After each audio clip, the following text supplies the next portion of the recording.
இது ஆவிகள்ன்றது நம்ம கேட்குற கேள்விகளுக்கு பதில் வரும். அது ரொம்ப கஷ்டப்பட்டு வாங்கணும் பேய்கள்ட்ட இருந்து பதில. கஷ்டப்பட்டுனா என்ன மாதிரி சார்? இப்போ இந்த ரூம்ல நம்ம மட்டும்தான் இருக்கிறோமா இல்ல வேற யாரும் இருக்காங்களா? நம்ம மட்டும்தான் இருக்கோம்னு எதை வச்சு முடிவு பண்றீங்க? சென்னையில மக்களுக்கு நிறைய உதவிகள் செய்யக்கூடிய ஒருத்தரை திடீர்னு கொடூரமா வெட்டி கொன்னுறாங்க அப்படின்னா அவருடைய ஆவி, அந்த ஆத்மா என்ன மாதிரி ஃபங்க்ஷன் ஆகும் சார்? அது பார்க்கணுங்க. அவருடைய ஆவி எந்த நிலையில இருக்குன்னு அனுபவத்துல தான் பார்க்கணும். நான் ஆம்ஸ்ட்ராங்கோட ஆவியை பத்தி தான் கேட்கிறேன். சின்ன கேரம் போர்டு எடுத்துக்கோங்க, பெயிண்ட்லேயே வரைஞ்சிக்கலாம். ABCD Z வரலும் 3 பக்கத்தில் எழுதிக்கணும். இன்னும் 4வது புறத்தில் 1 2 3ன்றது நம்பர் 9க்கு அப்புறம் 0ன்னு போட்டுக்கணும்.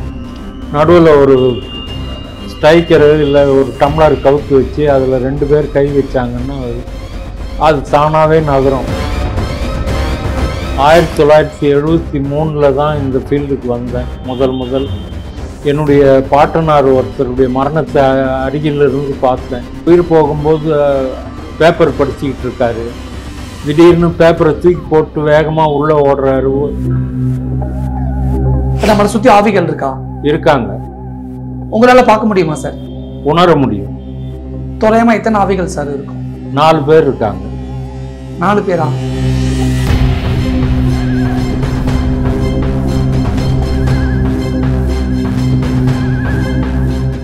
ரிட்டையர் ஆயாச்சா? வண்டலூர் எலிமெண்ட்ஸ் மதுரம்ல பிளாட் வாங்கிக்கோங்க. ரிட்டையர்ட் லைஃபா ஆனந்தமா என்ஜாய் பண்ணுங்க. குமுதம் நேயர்களுக்கு வணக்கம்.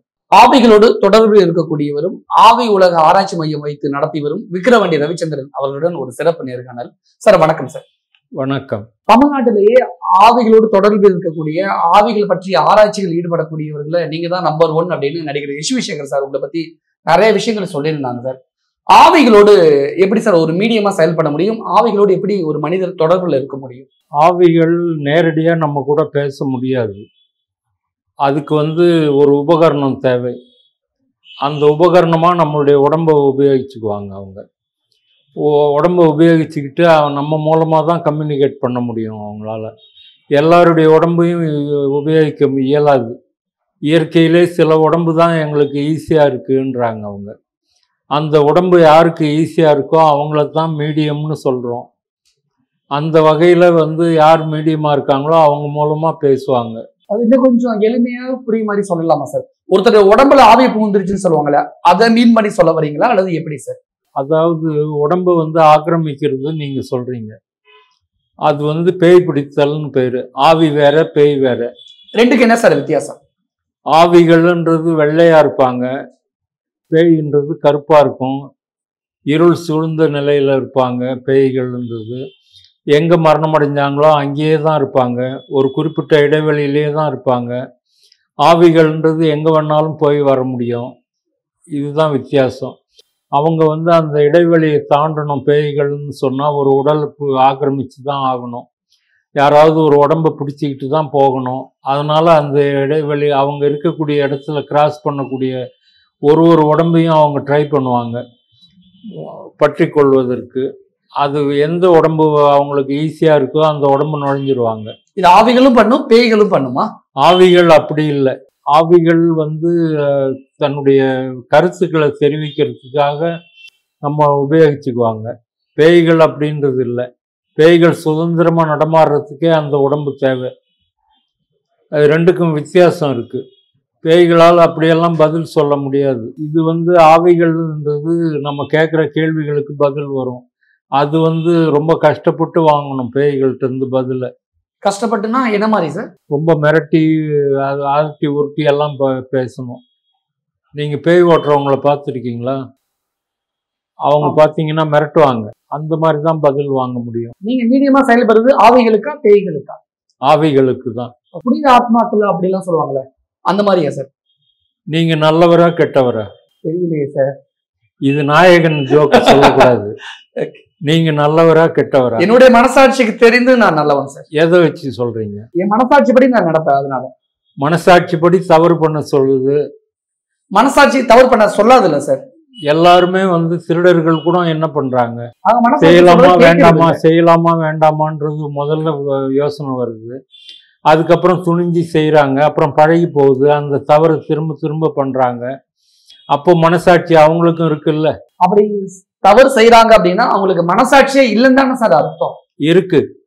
அது தைரியம் கொடுக்குது. போ, எதுவும் ஆகாது போன்னு தைரியம் கொடுக்குது யாரு ஆவியை சொல்றீங்களா மனசாட்சியை சொல்றீங்களா? மனசாட்சி. ஆனா அது நீங்க நல்லவங்கன்றது எதை வச்சு முடிவு பண்றீங்க? உங்களுடைய குணத்தை செயல்பாடுகளை வச்சு தானே முடிவு பண்றீங்க. அந்த மாதிரி ஆவிகள்லையும் நல்ல ஆவி புனித ஆவின்றது இப்படிதான் முடிவு ஆகுது. ம். அவங்களுடைய செயல்பாடுகள் நமக்கு உதவி செய்யக்கூடிய தன்மை இதெல்லாம் வச்சு தான் வந்து அது உறுதியாகுது. இது வரைக்கும் தோராயமா எத்தனை ஆவிகள் கூட நீங்க பேசியிருப்பீங்க? நான் வந்து ஆவி உலக ஆராய்ச்சியாளர் அப்படின்னு சொல்றது தான் எனக்கு பெருமை. நான் வந்து 50 வருஷம் அனுபவம் இந்த இதில் இருக்கு, இந்த ஃபீல்டில். 1973 தான் இந்த ஃபீல்டுக்கு வந்தேன் முதல். என்னுடைய பாட்டனார் ஒருத்தருடைய மரணத்தை அருகில் இருந்து பார்த்தேன். அது நான் பலமுறை சொல்லியிருக்கேன். இருந்தாலும் குமுத நேயர்களுக்காக மீண்டும் சொல்கிறேன். அதில் வந்து அவர் உயிர் போகும்போது பேப்பர் படிச்சுக்கிட்டு இருக்காரு. திடீர்னு பேப்பரை தூக்கி போட்டு வேகமாக உள்ளே ஓடுறாரு. மாரை பிடிச்சிக்கிட்டு தரையில் விழுந்து பிறல்றாரு. அவர் பிறண்டுக்கிட்டு இருக்கும்போது எல்லாரும் ஓடி வந்து என்னன்றாங்க. மெத்தை போடுறாங்க, கொண்டு வந்து அவரை படுக்க வைக்கிறாங்க. படுக்க வச்சுக்கிட்டு இருக்கும்போது அவருடைய தம்பி சின்ன தாத்தா வர்றாரு. அப்படியே அவர் தலையை தூக்கி மடியில் வச்சுக்கிட்டு உனக்கு என்ன பண்ணுது அப்படின்றாரு. எனக்கு எப்போவுமே வலி வரும், ஆனால் வந்து இன்னைக்கு எனக்கு ரொம்ப தாங்க முடியாத வலி இருக்குன்னு சொல்லிக்கிட்டு இருக்கும்போதே கொரட்டை சத்தம் கேட்குது. அப்படியே அந்த கொரட்டை சவுண்டு குறைஞ்சிக்கிட்டே வருது. அப்படியே அமைதி ஆயிடுறாரு. யூரின் போயிடுறாரு. சுற்றி எல்லாரும் நிற்கிறாங்க. நான் வந்து அப்போது 22 வயசு. அப்போ நான் வந்து நினச்சிக்கிறேன் மனசில், இந்த பாட்டனுக்கு பாரு கொஞ்சம் கூட விவஸ்தை இல்லை, எல்லாரும் எதற்கும் இப்படி சிறுநீர் கழிக்கிறார் பாரு அப்படின்னு. அதுக்கப்புறம் தான் வந்து தெரியுது அவர் இறந்துட்டார். உயிர் போகிற வேலையில் இதெல்லாம் நிகழ்ந்துருக்கு அப்படின்னு புரிஞ்சுது. இது வந்து எனக்கு அப்படியே மனசுக்குள்ளே ஓடிக்கிட்டே இருந்தது. இதுதான் மரணமா அப்படின்னு சொல்லி. இது வந்து மைண்டில் மீண்டும் மீண்டும் ஓடிக்கிட்டே இருந்தது. இதுதான் மரணமா, நம்ம எதற்கே பேப்பர் படித்தாரு, ஓடினாரு, விழுந்து புரண்டாரு, அப்படியே அடங்கி போயிட்டாரு, இதுக்கு மரணத்தில் என்ன நிகழுது, மரணத்துக்கு அப்புறம் என்ன நிகழுதுன்றது எனக்கு மைண்டில் ஏறிச்சு நல்லா. இதுக்கப்புறம் வந்து அவருடைய கர்ம காரியங்களெல்லாம் முடிஞ்ச பிறகு இந்த டெத்துக்கு வந்தவங்க ஒருத்தர் சொன்னார், இந்த ஏபிசிடி லெட்டர்ஸ் போட்டு பேசலாம் அப்படின்னு, ஒய்ஜா போர்டுன்னு. அது மாதிரி ஒரு கேரம் போர்டில் நாங்கள் ட்ரை பண்ணி பேசணும். அந்த இறந்து போன தாத்தாவே வந்துட்டார் முதல் நாளே. அதிலிருந்து இன்னைக்கு வரலும் எங்களுடைய முயற்சி தொடர்ந்துக்கிட்டே இருக்குது. அதுதான் ஆரம்பம். 50 வருஷம் நிறைவாயிடுச்சு இந்த துறையில். பல 100 ஆவிகளை கூட பேசியிருக்கேன். பல மீடியங்களை பார்த்துருக்கேன். கோயிலில் குறி சொல்கிறவங்க பல பேர் சந்தித்து ஆராய்ச்சி பண்ணியிருக்கேன். மருவத்தூர் பங்காரடிகள் உள்பட எல்லாரையும் பார்த்து சந்தித்து பேசியிருக்கேன். அதெல்லாம் வரும்போது எனக்கு நிறைய அனுபவம் கிடைச்சிது. தோராயமா ஒரு 2000 ஆவிகள் கூட பேசியிருப்பீங்களா சார்? இருக்குங்க. பெரும்பாலும் என்னென்ன காரணங்களுக்காக ஆவி கூட பேசுவீங்க? நாங்கள் வந்து ரிசர்ச்சுக்காக தான் பேச ஆரம்பித்தேன். இப்போ வந்து அதுவே வந்து டெய்லி பேச வேண்டிய சூழ்நிலை ஆயிடுச்சு. பல பேர் வந்து வாழ்க்கையில் பிரச்சனைகளுக்கு தேடி வர்றாங்க, தீர்வுகள் வேணும் அப்படின்னு. சாதாரணமாக வந்து ஜோதிடம், கோயிலுக்கு போகிறோம், பரிகாரம் பண்ணுறோம், எதுவுமே செய்ய முடியல, பிரச்சனைகளுக்கு தீர்வு கிடைக்கலன்னும் போது இங்கே வர்றாங்க. வரும்போது சித்தர்கள் ஆவிகள், பெயர் சொல்ல விரும்பாத ஒரு ஆத்மா இருக்கார், அவர் எங்களுக்கு உதவி பண்ணுறாரு. அவர் வந்து இந்த நுட்பமான காரணங்களை கண்டுபிடிச்சி இது பண்ணு, இப்படியெல்லாம் செய்தீங்கன்னா மாற்றம் வரும் அப்படின்னு ஒரு தீர்வுகள் கொடுக்குறாரு. அதை தெரிஞ்சுக்கிட்டு போகிறாங்க, நல்ல மாற்றங்கள் வருது அப்படின்னு சொல்கிறாங்க. அதுக்காக டெய்லி பேசிக்கிட்டு தான் இருக்கோம். இப்போ நான் எங்கள் அம்மா கூட பேசணும் அப்படின்னு நான் ஆசைப்பட்டா என்னால் பேச முடியுமா? முடியும். நீங்களே முயற்சி பண்ணலாம். எப்படி சார்? வழிமுறைகள் இருக்குது. ஆவிகளோட பேசுறதுக்கு, தொடர்பு கொள்றதுக்குன்னு வழிமுறைகள் இருக்குது. அந்த வழிமுறைகளை உபயோகித்து நீங்கள் பேசலாம். ஆவிகள் இருக்குதா இல்லையான்னு நம்பிக்கை வராமல் இருக்கிறவங்க பல பேர் இருப்பாங்க. இப்போ வந்து நமக்கு மின்சார விளக்கு எரியுது, அதை இயக்கிறதுக்கு மின்சாரம் தேவைப்படுது. விளக்கு எரியறதுக்கு ஃபேன் ஓடுது, கரண்ட் இல்லைன்னா டக்குன்னு நின்று போகுது, அதை இயக்கிறதுக்கு மின்சாரம் தேவை. மோட்டார் ஓடுது. ஆக எல்லா செயல்பாடுகளுக்கும் ஒரு சக்தி, ஒரு ஆற்றல் பின்புலமாக இருக்குது. அதே மாதிரி நம்மளுடைய உடம்பு வந்து நம்ம பேசுகிறோம், நான் பேசுகிறேன், நீங்கள் பேசுகிறீங்க, இதுக்கெல்லாம் காரணம் என்ன? நம்ம உடம்புல இருக்கக்கூடிய ஏதோ ஒரு எனர்ஜி தான் நம்மளை பேச வைக்குது, பேசுது. அந்த நம்மளுடைய மரணத்துக்கு பிறகு நம்ம அமைதியாகிடுறோம். கரண்ட்டு போனால் வந்து ஃபேன் நிற்கிற மாதிரி நம்ம வந்து மரணத்துக்கு அப்புறம் நின்று போயிடுது. அதில் வந்து மின்சாரம் இல்லைன்றது நம்ம உணர்கிறோம். நம்ம உயிர் போயிடுச்சின்னு சொல்கிறோம். அந்த உயிர்ன்றது தான் வந்து ஆன்மான்னு சொல்கிறோம், ஆவின்னு சொல்கிறோம். ஆக எல்லாத்துக்குமே ஒரு இயக்கத்துக்கு ஒரு எனர்ஜி தேவை. மனித உடலுக்கு இயக்கக்கூடிய எனர்ஜிக்கு பேர் தான் ஆவி. இப்ப நான் ஆவி கூட பேசணும்னா நான் எப்படி என்ன பண்ணுனா நான் ஆவி கூட பேச முடியும்? இயற்கையாகவே அந்த ஆற்றல் இருக்கணுங்க உங்களுக்கு. சில உடம்புகள் வந்து இயற்கையாக எளிதாக இருக்குன்னு அவங்க சொல்கிறாங்க. அந்த உடம்பு தான் வந்து எங்களால் இயக்க முடியுதுன்றாங்க. அதுக்கு காரணமே புரியல. சில பேரால் பேச முடியாதவங்களை ஹிப்னாட்டிஸ் பண்ணி இனிமேல் உன்னால் முடியும், ஆவி கூட பேச முடியும் அப்படின்னு ஆட்டோ சஜஷன் கொடுத்து அதுக்கப்புறம் ட்ரை பண்ணோம், அவங்களுக்கு வரவே இல்லை. அதே மாதிரி பேசக்கூடியவங்களை வந்து ஆவிகளோட தொடர்பு கொள்ள எளிதாக இருக்கிற உடம்புக்காரங்களையும் ஹிப்னாட்டிஸ் பண்ணி இனிமேல் உன்னால் பேச முடியாது, ஆவிகள் உங்கள்கிட்ட வராது அப்படின்னெல்லாம் சொல்லி பார்த்தோம். அதுக்கும் வருது. ஆக இதுக்கு வந்து இயற்கையான அமைப்பு தான் காரணம்னு புரியுது. ஆவி கூட பேசுவதற்கு நீங்க என்ன மாதிரி வழியெல்லாம் ஃபாலோ பண்றீங்க? உதாரணத்துக்கு இந்த ஏபிசிடி மாதிரி சில லெட்டர்ஸ் சொன்னீங்க இல்லையா, அந்த லெட்டர்ஸ் எல்லாம் எப்படி இருக்கும்? அதாவது ஏபிசிடி லெட்டர்ஸு 3, ஒரு கேரம் போர்டு, சின்ன கேரம் போர்டு எடுத்துக்கோங்க, பெயிண்ட்லேயே வரைஞ்சிக்கலாம். ஏபிசிடி இசட் வரலும் 3 பக்கத்தில் எழுதிக்கணும். இன்னும் 4வது புறத்தில் 1 2 3ன்றது நம்பர், 9க்கு அப்புறம் 0ன்னு போட்டுக்கணும். நடுவில் ஒரு ஸ்ட்ரைக்கரு இல்லை ஒரு டம்ளர் கவுத்து வச்சு அதில் 2 பேர் கை வச்சாங்கன்னா அது தானாகவே நகரும். அதில் வந்து நம்ம யாராவது மனசில் நினச்சிக்கிட்டு வாங்க வாங்கன்னு கூப்பிட்டோம்னா அந்த டம்ளர் நகரும். அது வந்து நகரலைன்னா 2 பேர் மாறி மாறி கை வைக்கணும். வேறு வேறு செட்டு கை வச்சிங்கன்னா நகரும். இதுதான் வந்து ஒய்ஜா போர்டுன்னு பேர். அதாவது OUIJA. ஆக்சுவலாக வந்து ஒய்ஞான்னு தான் பேர். அது உயின்றது ஃப்ரெஞ்சு வேர்டு, ஞான்றது ஜெர்மன் வேர்டு.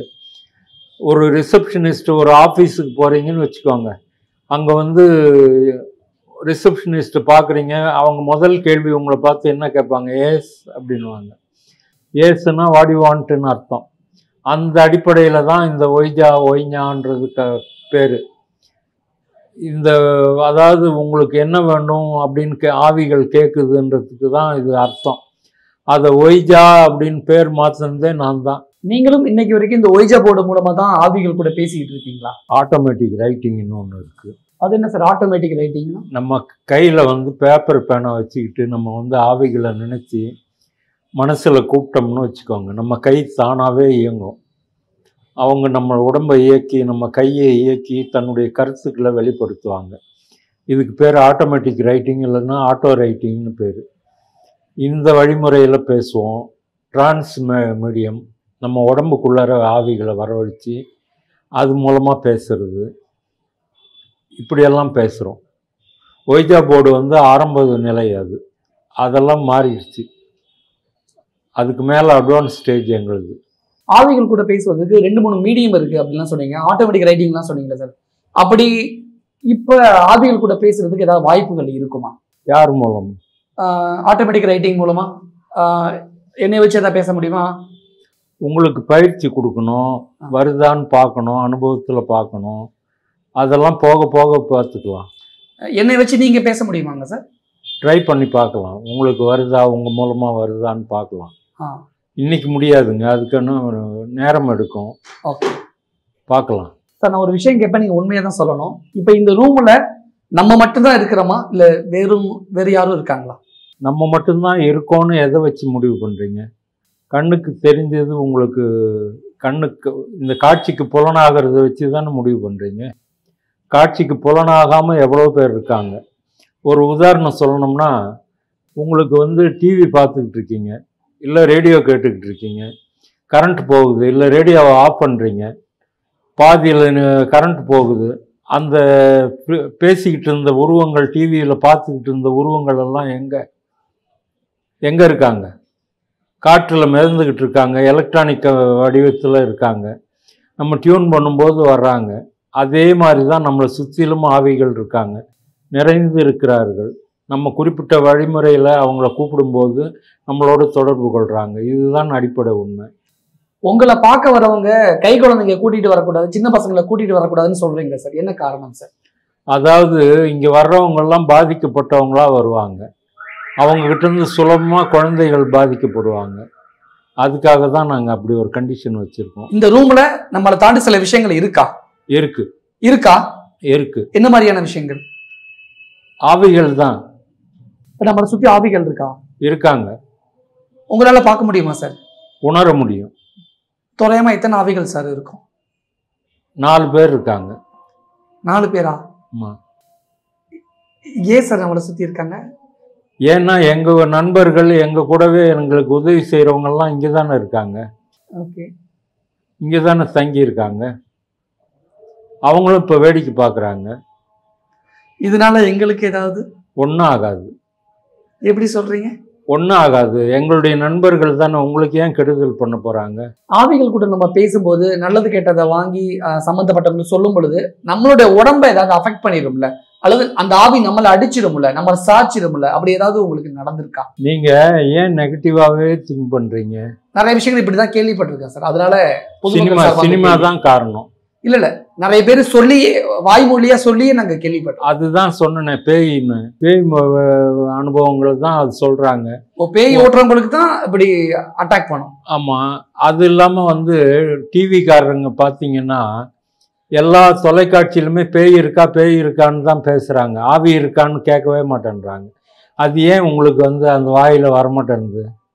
சென்னையில மக்களுக்கு நிறைய உதவிகள் செய்யக்கூடிய ஒருத்தரை திடீர்னு கொடூரமா வெட்டி கொன்னுறாங்க அப்படின்னா அவருடைய ஆவி, அந்த ஆத்மா என்ன மாதிரி ஃபங்க்ஷன் ஆகும் சார்? அது பார்க்கணுங்க. அவருடைய ஆவி எந்த நிலையில இருக்குன்னு அனுபவத்துல தான் பார்க்கணும். நான் ஆம்ஸ்ட்ராங்கோட ஆவியை பத்தி தான் கேட்கிறேன். அது மாதிரிலாம் நான் சர்ச்சையில சிக்க விரும்பலைங்க. ஆனா பொதுவா ஒரு 15 நாள் 20 நாள் அப்படி சுத்து இருக்குங்க சார், அதோட ஆயுசு முடிகிற வரைக்கும். இல்லைங்க, பெரும்பாலான ஆத்மாக்கள் அழுதுகிட்டு இருப்பாங்க. தன் வாழ்க்கை இப்படி ஆயிடுச்சே அப்படின்னு ஒரு வருஷத்தில் இருப்பாங்க. அது வந்து அனுபவத்தில் பார்க்கணும். அந்த குடும்பத்தினர் யாராவது வந்தாங்கன்னா பதில் சொல்லலாம் தனிப்பட்ட முறையில். ஆமாம். இது மாதிரி பப்ளிக்கில் நான் பேச விரும்பலை. அந்த ஆவிக்கு உருவம் ஏதாவது இருக்கா சார்? இருக்குங்க. என்ன மாதிரி சார் இருக்கும் ஆவி? உங்களுடைய ஆவி வந்து உங்களை மாதிரியே தான் இருக்கும். என்னுடைய ஆவி என்ன மாதிரி பார்க்க முடியாது இல்லை சார், அதனால கேட்குறேன். பார்க்க முடியாது. அவங்களுடைய நினைச்சாங்கன்னா நமக்கு உணர்த்த முடியும், காட்ட முடியும். அதை வந்து நான் சொன்ன மாதிரி தான் எனர்ஜி பேஸ்டு மேட்ரு இது. அந்த எனர்ஜி யாருக்கு இருக்கோ, உணரக்கூடிய ஆற்றல் இருக்கோ, அவங்களுக்கு வந்து அந்த ஆவி உருவம் தெரியும். சில வினாடிகள்ல தெரியும். சில வினாடிகள் மட்டும்தான் தெரியும். ஆமாங்க. ஒளி ரூபமா இருப்பாங்களா, மனித ரூபமாவே இருப்பாங்களா? என்ன மாதிரி சார்? மனித மாதிரியே தான் இருப்பாங்க. வாழ்ந்த காலத்துல என்ன ஜாட இருந்தாங்களோ அதே மாதிரி தான் இருப்பாங்க. ஆவிகளை பொறுத்த வரைக்கும் ஆவிகள் போறது, ஆவிகள் வர்றதெல்லாம் பார்க்க முடியுமா? உதாரணத்துக்கு மேலோகத்துல இருந்து ஆவிகள் வருது, இல்ல நம்ம கிட்ட பேசிட்டு மேலோகம் நோக்கி போகுது அப்படிங்கிற விஷயங்களா நம்மளால கண்கூடா பார்க்க முடியுமா சார்? மேல் லோகம், பாதாள லோகம் எல்லாம் கிடையாதுங்க. ஆவிகள் இறந்தவங்க நம்மளோடையே வேற வேற டைமென்ஷன் பரிணாமத்துல இங்கேயே தான் இருக்காங்க. அவங்களால நம்மளை பார்க்க முடியுது, நம்மளால அவங்கள பார்க்க முடியல. இதுதான் உண்மை. அப்ப மறு உலகம், இன்னொரு உலகம், மறுஜென்மம், இந்த மாதிரியான பேசுறாங்களே. மறுபிறவின்றது கட்டாயம் இருக்கு. எதை வச்சு சார் எவ்வளவு ஸ்ட்ராங்கா சொல்றீங்க? ஏன் உலகத்துல எவ்வளோ பேர் வந்து ப்ரூவ் பண்ணியிருக்காங்களே மறுபிறப்பு இருக்குன்றது. அதை வச்சு தான் சொல்றேன். இயான் ஸ்டீவன்சன்ன்ற ஒரு அமெரிக்கர் வந்து உலகத்துல பல பேர் மறுபிறப்பை பத்தி சொன்னவங்ககிட்டெல்லாம் போய் அவர் ரிசர்ச் பண்ணி அவர் கண்டுபிடிச்சிருக்காரு. அனுபவபூர்வமான உண்மை அப்படின்னு சொல்லியிருக்காரு அவர். நீங்க உணர்வுபூர்வமா உணர்ந்திருக்கீங்களா சார்? நீங்க நேரடியா பார்த்துருக்கீங்களா சார் மறுஜென்மம் எடுத்து வந்தவங்கள? நம்ம எல்லாருமே மறுஜென்மம் எடுத்து வந்தவங்க தான். உங்களுடைய ஆராய்ச்சியில ஏதாவது கண்டுபிடிச்சிருப்பீங்களா சார் மறுஜென்மத்தை பத்தி? இங்க தமிழ்நாட்டை பொறுத்தவரையிலும் வாய்ப்புகள் குறைவு. எனக்கு கிடைச்ச 2 வாய்ப்பும் மறைக்கப்பட்டு விட்டுருச்சு. ஏன் சார், என்னாச்சு? பையன் வந்து சொல்றான் அப்படின்னு நேரில் தேடி போன போது பையனே காட்டல. கேள்விப்பட்டு போன போது அந்த தாயார் மறைச்சிட்டாங்க, சண்டை போட்டு அனுப்பிட்டாங்க. அவன் வந்து என்ன சொல்லியிருக்கான், நீ எங்கள் அம்மாவே இல்லை அப்படின்னு இருக்கான். நான் வந்து நீச்சல் குளத்து எங்கள் வீட்டிலேயே குளம் இருந்தது, நீச்சல் குளம், ஸ்விம்மிங் பூலு. அதில் நான் குளிக்கும்போது மூழ்கி இறந்துட்டேன், நீ எங்கள் அம்மா இல்லை போ அப்படின்னு இருக்கான். இது வந்து எனக்கு தகவல் வந்தது. கேள்விப்பட்டு போன போது நெய்வேலிக்கு போன போது அவங்க வந்து மறைச்சிட்டாங்க, சண்டை போட ஆரம்பிச்சிட்டாங்க. வேறு வழி இல்லாமல் நான் திரும்பி வந்துட்டேன். அதுதான் நம்மளுடைய மனோநிலை, அந்த மாதிரி இருக்குது. அது இயற்கை தான். அவங்கவுங்க குழந்தை பறி கொடுத்துருவாங்களோ, நம்ம போய் நம்மளை விட்டு பிரிஞ்சிருவானோன்னு அவங்க பயப்படுறாங்க. அதில் நம்ம குறை சொல்ல முடியாது.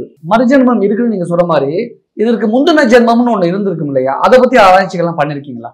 முற்பிறவி அதுதாங்க எனக்கு வாய்ப்பு கிடைக்கலைங்க. அந்த பையன் சொன்னதே முற்பிறவி தானே. ஓகே, அப்ப மறுஜென்மத்துல மறுஜென்மன்றது இதுக்கு பிறகு அமையக்கூடியது தானே. நீங்கள் முற்பிறவியில் வந்து செய்த நன்மை தீமைகளை அனுபவித்து கழிப்பதற்காகத்தான் இந்த பிறவியும் இந்த உடலும் நமக்கு கொடுக்கப்படுகிறதுன்னு ஆத்மாக்கள் சொல்கிறாங்க, ஆவிகள். அந்த அடிப்படையில் தான் ஒவ்வொருத்தருக்குமே கர்ம வினைகள் மூலமாக நல்லது கெட்டது எல்லாமே அடையிறோம். நீங்க ஒரு மீடியமா இருந்து ஆவிகள் கூட பேசுறீங்க சார். எல்லா ஆவிகளுமே நல்லது செஞ்சிருமா, அல்லது போகும்போது அது சில நான் பழிக்கு பழி வாங்குவேன் அப்படிங்கிற மாதிரியான சில ஆவிகள் ஏதாவது சொல்லுமா சார்? அப்படிப்பட்ட ஆவிகளெல்லாம் அழைக்க மாட்டோம். ஒருத்தருக்கும் ஒரு கைடிங் ஸ்பிரிட்னு இருப்பாங்க, அதாவது வழிகாட்டும் ஆவிகள்னு. அவங்க மூலமாக தான் நம்ம கூப்பிடுவோம். அவங்களுக்கு தெரியும் நல்லவர் யார் கெட்டவர் யாருன்னு. அதனால அவங்க அனுமதிக்க மாட்டாங்க. எங்களுக்கு அந்த மாதிரிலாம் பேட் எக்ஸ்பீரியன்சஸ் எல்லாம் வரல. இந்த அமானுஷ்யமான உலகத்தோட மறுபக்கம்னு ஒண்ணு இருக்கும்ல சார், அது எப்படிப்பட்ட உலகமா இருக்கும் சார்? மறுபக்கம்னா எது கேட்குறீங்க? தெளிவா கேளுங்க. பொதுமக்களுக்கு தெரியாத புரியாத இந்த ஆவிகளுடைய இன்னொரு பக்கம் அப்படிங்கிற விஷயம். இன்னொரு பக்கம்னு ஒன்றும் இல்லைங்க. ஆவிகளுடைய உலகம் எப்படி இருக்கும்? ஆவிகளுடைய உலகம்ன்றது பாவலோகம், மத்திய லோகம், புண்ணிய லோகம்னு 3 பிரிவாக இருக்குது அப்படின்னு சொல்கிறாங்க.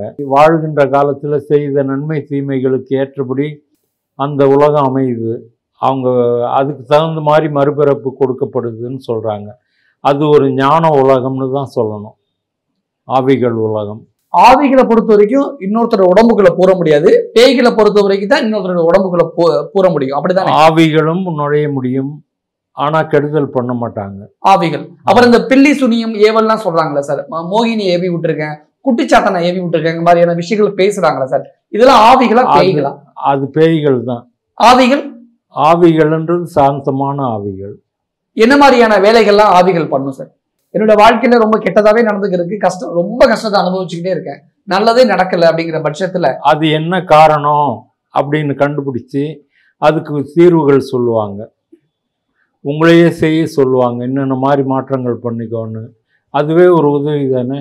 அது பேய்களால் அப்படியெல்லாம் சொல்ல முடியாது. எனக்கு நடந்த சம்பவத்தை சொல்லி நான் கூட கேட்குறேன் சார். நான் ஒரு வீட்டில் 2வது மாடியில் குடியிருந்தேன். ஒரு நாள் நான் தனியாக நைட்டு தூங்கும் பொழுது என் மார்பில் ஏறி உட்காந்து, இது என்னுடைய வீடு, மரியாதை எழுந்திரிச்சு போ, நான் இந்த வீட்டில் தான் தீ குடிச்சு செத்தேன், இது என்னுடைய எனக்கு உட்பட்டது, நீ எப்படி என் வீட்டுக்குள்ளே வரலாம், உடனே எழுந்திரிச்சு உடனே வெளியில் ஓடு, அப்படி உடனே வெளில போ அப்படின்னு என்னை மிரட்டுது. மூச்சு விட முடியல, அங்கிட்டு இங்கிட்டு திரும்ப முடியல. கொஞ்ச நேரத்துல நானும் வெளியில வந்துட்டேன். தனக்கு உட்பட்ட எல்லைக்குள்ள நீ இருக்காது அப்படின்னு சொல்லி என்னை விரட்டுது. இப்பதானே சொன்னேன் நானு, ஆவிகள். இது ஆவியா பேயா? பேய். இது பேயா? பேய்கள். அதாவது அந்த குறிப்பிட்ட இறந்து போன இடத்துலயே தான் சுத்திக்கிட்டு இருப்பாங்க. நீங்களே தெளிவா சொல்லிட்டீங்க, இது என்னுடைய எல்லை, வெளியில போகணும்னு சொல்லி. அவங்க விரும்பல. இது என் வீடு, என் படுக்கை, என்னுடைய படுக்கை, நான் படுத்திருந்த ரூம், இதில் வேற யாரோ வந்து தங்குறாங்களே, தூங்குறாங்களே அப்படின்றத அவங்க விரும்பலை. அதுதான் உங்களை விரட்டுறாங்க. அந்த வீட்டில் இருக்கும்போது டெய்லி ஏதாவது ஒரு பொருள், 2 பொருள், 3 பொருள் ஏதாவது வரிசையா உடஞ்சிக்கிட்டே இருக்கும். ஏன்? அவங்களுடைய கோபத்தை உணர்த்துறாங்க உங்களுக்கு. வேறு என்ன மாதிரியான அமானுஷ்யங்கள்லாம் அந்த வீட்டுக்குள்ள நடந்தா இந்த வீட்டில் ஆவி இருக்கு அல்லது பேய் இருக்குன்னு முடிவுக்கு வர முடியும்? என்ன மாதிரியான சிம்டம்ஸ் எல்லாம் நடக்கும் ஒரு வீட்டில்? ஒரு ஆவிகள்ன்றது சாதாரணமாக நல்ல ஆவிகள், வேற கெட்ட ஆவிகள்ன்றது பேய்கள் அந்த மாதிரி சொல்லலாம். அவங்க யாராவது வந்து ஒரு வீட்டுக்குள்ளே வந்து உட்காந்துட்டாங்கன்னு வச்சுக்கோங்க, காரணம் இல்லாமல் சண்டைகள் வரும், நோய்கள் வரும். எதுவுமே நீங்கள் டாக்டர்கிட்ட போய் டெஸ்ட் பண்ணிங்கன்னா நார்மல் காட்டும், எல்லாம் உன்னுடைய மன அபிப்பிராயம் தான்பா, பயந்துட்டுக்க, பயப்படாத அப்படின்னு நமக்கு அட்வைஸ் கொடுப்பாங்க. என்னதான் ஸ்கேனிங் பண்ணாலும் எல்லாம் நார்மல் தான் காட்டும். அந்த மாதிரி ஒரு இது வரும். நம்மளுடைய செயல்களில் தடைகள் உண்டாகும். இதெல்லாம் பார்க்கும்போது நம்ம சந்தேகப்படணும், நம்ம வீட்டில் ஏதோ சம்திங் ராங் அப்படின்னு. எல்லாமே நெகட்டிவாக சிந்தனைகள் வரும். இதெல்லாம் வச்சு அனுபவத்தில் தான் உணரணும். ஆனா ஆவிகள் பேய்களை பொறுத்த வரைக்கும் அறிவியல் ரீதியா இன்னும் நிரூபிக்கப்படல சார். அறிவியல்னு எதை சொல்கிறீங்க? சயின்ஸ் படி ஆவி இருக்குங்கிறத யாருமே ஒத்துக்கல. அதுக்கு காரணம் என்னன்னு கேட்டிங்கன்னா, விஞ்ஞானம்ன்றது கண்ணுக்கு தெரியும் பௌதிக பொருட்களை மட்டும்தான் ஆராய்ச்சி பண்ணுது. இது பௌதிகத்தில் அடங்காது. கண்ணுக்கு தெரியாத விஷயங்கள், சூட்சமமான விஷயங்கள், அதில் இது வரும்போது எப்படி அடுத்தது சயின்ஸுன்றது எப்படின்னா, ஒரு சயின்டிஸ்ட் ஒரு கண்டுபிடிப்பு நிகழ்த்துறாருன்னா அவர் சயின்டிஃபிக் ஜேர்னலில் எழுதுவார். அவருடைய ஆராய்ச்சிகளை இன்னொரு சயின்டிஸ்ட் எடுத்து பார்க்கும்போது, செய்து பார்க்கும்போது அதே ரிசல்ட் அவருக்கு வரணும். அப்போ தான் ஒத்துக்குவாங்க. இது அப்படி இல்லையே. என்னுடைய அனுபவம் வேறையா இருக்குது, உங்களுடைய அனுபவம் வேறையா இருக்குது. எனக்கு கண்ணுக்கு தெரியுது, உங்களுக்கு தெரியாமல் இருக்குது. இதெல்லாம் பார்க்கும்போது எப்படி ஒத்துக்க முடியும்? அதனால தான் இன்றைக்கும் இது விவாத பொருளாகவே இருக்குது. ஆனால் விவாத பொருளாக இருக்குதுன்றதுக்காக ஆவிகள் இல்லைன்னு சொல்ல முடியாது. அனுபவத்தில் தான் உணர முடியும். நான் உங்களுக்கு சவால் விட்டு நிரூபித்து காட்டவே முடியாது. ஏன்னா இது உணரக்கூடிய பொருளாக இருக்குது, உணரக்கூடிய விஷயமா இருக்குது, அறிவுறுத்தக்கூடிய விஷயமா இல்லை, அறியக்கூடிய பொருளாக தான் இருக்குது. பில்லி, சூனியம், ஏவல், மோகினி, பிசாசு, அந்த குட்டிச்சாத்தெல்லாம் சொல்கிறாங்களா சார், இதெல்லாம் என்ன மாதிரியான நெகட்டிவிட்டி சார்? அதாவது இந்த பேய்கள் இருக்குது பாருங்க, அதெல்லாம் சாந்தி அடையாமல் அலைஞ்சிக்கிட்டு இருக்கிறது. அதில் மாந்திரீகத்து மூலமாக அடக்கி வச்சுக்கலாம். ஒருத்தர் மேலே ஏவ முடியுமா சார்? இந்த பில்லி கேளுங்க, அதை அடக்கி வச்சுக்கலாம். வைக்கும்போது அவன் வியாபாரி, அந்த மாந்திரீகன். நீங்கள் ஒரு ஆளை நேரடியாக தாக்க முடியாதுன்னும் போது சூன்யம் வைக்கணும்னு சொல்லுவீங்க. வைக்கிறதுக்கு போய் அப்ரோச் பண்ணுறீங்க, இன்னாருக்கு இன்னும் கெடுதல் பண்ணணும் போது அவங்ககிட்ட பணம் கை மாறுது. அப்போது அவங்களுடைய சம்மந்தப்பட்ட பொருட்கள், ஏதாவது அழுக்கு துணி, அவங்க காலடி மண் அப்படின்னு வரும்போது நம்மளுடைய பயோபிளாஸ்மா அதில் இருக்கும், நம்மளுடைய உடலின் எச்சங்கள் இருக்கும் நம்ம உபயோகித்த பொருட்களில். அதை வச்சு மாந்திரீகம் பண்ணும்போது அதெல்லாம் சில பாதிப்புகள் நமக்கு வரும். அப்படி வரும்போது என்ன ஆகும்னா, இந்த ஏவி விடப்பட்ட துஷ்ட ஆத்மா ஒன்று நம்ம கூடவே வந்து வீட்டில் உட்காந்து நம்ம அதுக்கு என்ன கட்டளை கொடுக்கப்பட்டிருக்கோ அந்த கட்டளைப்படி அதை நம்ம கெடுதல்கள் பண்ணிக்கிட்டு இருக்கோம். இதுதான் செய்வினை, ஏவல்னு சொல்கிறது. ஏவி விடப்படுவது ஏவல். இந்த செய்வினையெல்லாம் எடுக்க முடியுமா சார்? எடுக்கலாமே. என்ன சார் வழிமுறை? வழிமுறைனா அதுக்கு மாந்திரீக பூஜைகள் தான் இருக்குது. நீங்களாம் அது பண்ணுவீங்களா? அந்த மாதிரி பூஜைகளை பண்றீங்களா சார்? பண்றோம். அது முழுசா ரிசல்ட் கிடைக்குதா சார்? கிடைக்குது. நடிகர் எஸ்வி சேகர் சார் நான் ஜெயலலிதா ஆவி கூட பேசினேன், சோ ராமசாமி ஆவி கூட பேசினேன் அப்படிங்கிற மாதிரியான விஷயங்கள்லாம் சொன்னாங்க. ரைட்டிங் மீடியம் மூலமா பேசினேன் அப்படின்னாங்க. நண்பர் சேகர் எனக்கு 30 வருஷத்திய நண்பர். நாங்கள் 2 பேரும் ஈக்குவல் ஏஜ். அவருக்கு நான் தான் பயிற்சி கொடுத்தேன். அவங்க அப்பா எஸ்வி வெங்கட்ராமன் இறந்த போது ரொம்ப வருத்தத்தில் இருந்தார் எஸ்வி சேகர். அவருக்கு ஒரு நாள் அவங்க வீட்டிலேயே உட்காந்து பயிற்சி கொடுத்தேன். அவங்க அப்பா நல்லபடியாக பேசினார். அதை வச்சு தான் அவர் மற்ற ஆத்மாக்களுடையும் பேசுகிறாரு. பேசி இருக்கலாம், ஜெயலலிதாவோடையோ சோ ராமசாமியோடையோ பேசி இருக்கலாம். நான் அதில் கலந்துக்கல. அதனால எனக்கு ஜெயலலிதா ஆவி கூட பேசுனதை பற்றி உங்ககிட்ட எஸ்வி சேகர் சார் டிஸ்கஸ் பண்ணாங்களா? இல்லை, அவருடைய பொது வெளியில் அவர் சொன்னது தான் நான் படித்தேன், கேள்விப்பட்டேன். நடிகர் எஸ்வி சேகர் இறந்து போன அப்பாவுடைய ஆவி கூட தான் முதலாக பேசினேன் அப்படின்னாங்க. அதுக்கு ஹெல்ப் பண்ணது, சப்போர்ட் பண்ணதெல்லாம் நீங்க தான் அப்படின்னு சொல்லி சொன்னாரு. ஆமாங்க. அது என்ன நடந்துச்சு அங்க? அதெல்லாம் அவங்க குடும்ப விஷயம், அதெல்லாம் தேவையில்லை. அவர் பேசினாருன்றது உண்மை. அவங்க அப்பாவை கூட பேசுறதுக்கு நான் உதவி பண்ணன்றது உண்மை. அதுக்கு மேலெல்லாம் வேண்டாம். ஜெயலலிதா ஆவி கூட பேசுனதை பத்தி உங்ககிட்ட டிஸ்கஸ் பண்ணல? எதுவும் பண்ணல. நீங்க ஏதாவது தனிப்பட்ட முறையில முயற்சிகள் ஏதாவது எடுத்தீங்களா ஜெயலலிதா ஆவி கூட பேசுறது? இல்லைங்க, நான் பேசல.